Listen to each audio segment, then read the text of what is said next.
वालेकुम जी, माशाल्लाह माशाल्लाह जी। देखें बलोची कंपनी की बहुत ही खूबसूरत battery box charger volt meter bumper offer लगी हुई है। अगर आप भी इस ऑफ़र से फ़ायदा उठाना चाहते हैं, अपनी इलेक्ट्रिक स्कूटी या इलेक्ट्रिक मोटरसाइकिल को ज़्यादा किलोमीटर चलाना है आपके, हमें पता है कि इलेक्ट्रिक मोटरसाइकिल और इलेक्ट्रिक स्कूटी पूरे पाकिस्तान में जो भी इस्तेमाल हो रही है, इनके अंदर जो बैटरियाँ लगी हुई हैं वो जी ड्राई बैटरियाँ, ड्राई जेल या ड्राई ग्रेफाइट लगी हुई हैं। इन सब को एक ही बैटरी बोलते हैं, ड्राई बैटरी।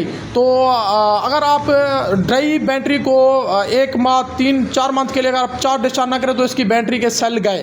तो लिथियम बैटरी बलोची कंपनी के अंदर ऐसा नहीं है। ये जो आपको बैटरी देगी, अगर आपकी गाड़ी 1 साल ही रुकी रहे तो नेक्स्ट टाइम जब इसको चार्ज करोगे तो ये ख़राब नहीं होती लिथियम बैटरी।